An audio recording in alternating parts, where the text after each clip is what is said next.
3월 18일 목요일입니다. 새벽기도 시간에 하나님께서 우리에게 주시는 말씀은 마가복음 15장 16절에서 32절까지의 말씀입니다.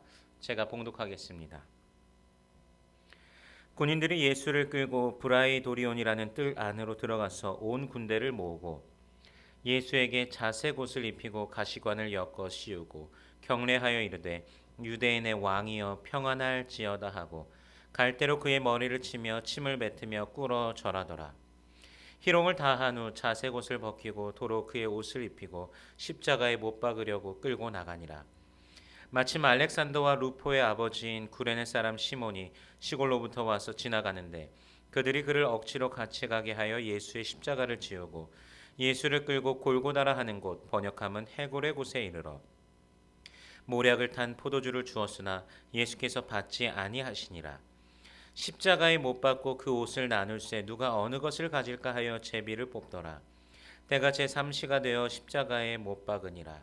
그 위에 있는 죄패 유대인의 왕이라 썼고 강도 둘을 예수와 함께 십자가에 못 박으니 하나는 그의 우편에 하나는 좌편에 있더라. 지나가는 자들은 자기 머리를 흔들며 예수를 모욕하여 이르되 아하 성전을 헐고 사흘에 짓는다는 자여 내가 너를 구원하여 십자가에서 내려오라 하고 그와 같이 대제사장들도 서기관들과 함께 희롱하며 서로 말하되 그가 남은 구원하였으되 자기는 구원할 수 없도다. 이스라엘의 왕 그리스도가 지금 십자가에서 내려와 우리가 보고 믿게 할지어다 하며 함께 십자가에 못 박힌 자들도 예수를 욕하더라. 아멘. 오늘 본문에서 계속해서 등장하는 문구가 바로 유대인의 왕입니다. 예수님의 제목은 유대인의 왕입니다. 다른 그 어떤 죄를 찾아볼 수가 없지만 그가 죽임을 당하는 이유는 유대인의 왕이기 때문입니다.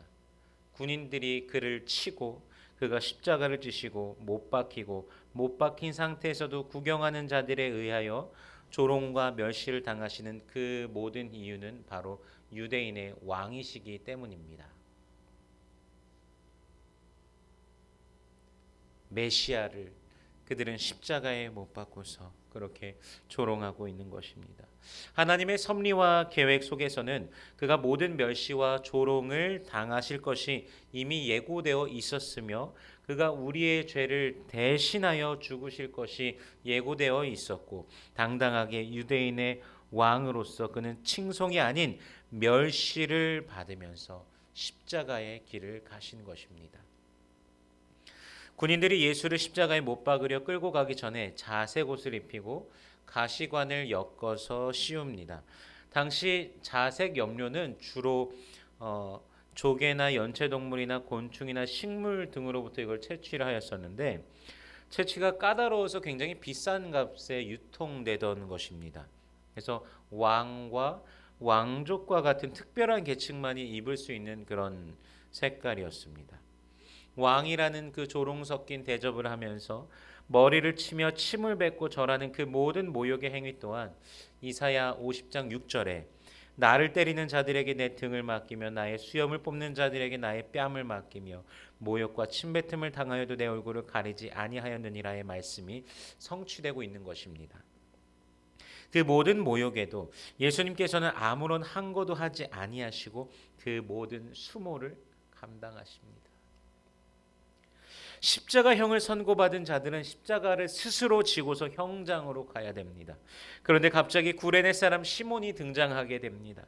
구레네는요, 아프리카 동북부 연안에 위치한 도시로 현재의 트리폴리인데 이곳에 적지 않은 유대인들이 거주하고 있었고 또한 회당이 있었는데 디아스포라 유대인들의 그 거주지로 여겨집니다. 아마 이 시몬은 유월절을 지키기 위하여 예루살렘으로 왔던 것 같습니다. 로마 군사는 구레네 사람 시몬에게 예수의 십자가를 함께 지도록 합니다. 당시 로마 군인은 지배를 당하고 있는 이 국가들, 그 사람들을 강제 노역시킬 권한이 있었습니다. 예수님께서 그것을 그 십자가를 지고 가시기 힘들어하는 것을 보고 시몬에게도 지게 한 것으로 보여집니다. 여기서 성경은 그를 알렉산더와 루포의 아버지로 표현하고 있습니다. 아마도 로마서 16장 13절에 나온 주 안에서 택하심을 입은 루포와 그의 어머니에게 문안하라. 여기에 기록된 루포의 아버지인 것 같습니다. 아버지 시몬이 예수님의 십자가를 진 사건으로 인하여 오히려 그들이 예수님과 함께 십자가를 짐으로 말미암아 그리스도 예수를 믿는 그런 가정이 되고 예수의 제자가 된 것으로 여겨집니다. 구레네 사람 시몬은 정말로 예수님과 함께 십자가를 진 자로서 하늘에서도 역사 속에서도 영원토록 기억받는 그런 인물이 된 것입니다. 이 십자가가 그에게 있어서는 마치 억지로 지게 된 십자가이지만 그러나 주님 앞에 영원토록 기억될 십자가의 동역자가 된 것입니다. 우리에게도 그러한 순간이 분명히 다가올 수가 있습니다. 억지로 갑자기 사역의 짐을 지우게 되는 경우, 그런 경우들이 있을 것입니다. 생활 속에서도 삶 속에서도 갑자기 내가 기대하지 않은 십자가를 져야 될 때가 너무나 많이 우리의 삶 속에 다가올 수가 있습니다. 분명히. 하지만 그것을 믿음으로 감당하여서 하늘로부터의 하나님으로부터 오는 그 복을 여러분들께서 누리시기를 원합니다. 십자가에 못 박히신 예수님께서는 몰약을 탄 포도주를 거부하십니다. 최후의 만찬 자리에서 하나님 나라에서 새 것으로 마실 때까지 다시 마시지 아니하리라 약속하신 예수님께서는 약속대로 하십니다. 몰약을 탄 포도주는 아마 너무 고통이 커서 그 고통을 감해주기 위해서 진통 또는 환각 역할을 하는 그런 것이었던 걸로 추측이 됩니다. 그러나 예수님께서는 그 고통을 그대로 온몸으로 받으시며 우리를 속죄하신 것입니다. 우리를 속죄하시는 그 자리, 역설적이지만 하나님의 나라가 우리에게 임하시는 그 자리, 고통의 현장, 그 옆에는 강도 둘이 있었습니다. 영광 받으실 때 하나는 우편에 하나는 좌편에 앉혀달라고 하였던 요한과 야고보는 그럼 어디에 있을까요? 낮은 곳으로 가기보다 높임받고 존귀 여김받기 원하는 우리의 본성은 과연 그리스도 예수의 그 십자가 앞에서 어떠한 모습으로 있는가 질문해 보게 됩니다. 지나가는 자들이 예수를 향하여 고개를 절레절레 흔듭니다. 다른 사람은 구원하면서 자기는 구원하지 못한다고 합니다. 그리고 다시 한번 사람들은 그가 누구인지 말합니다. 이스라엘의 왕 그리스도. 이들은 조롱으로 말하고 있지만 모두가 계속해서 예수를 유대인의 왕이라고, 이스라엘의 왕이라고, 메시아라고, 그리스도라고 그렇게 말하고 있습니다. 죄악을 속하여 주신 주 내 속에 들어와 계시네. 십자가 앞에서 주 이름 찬송합시다.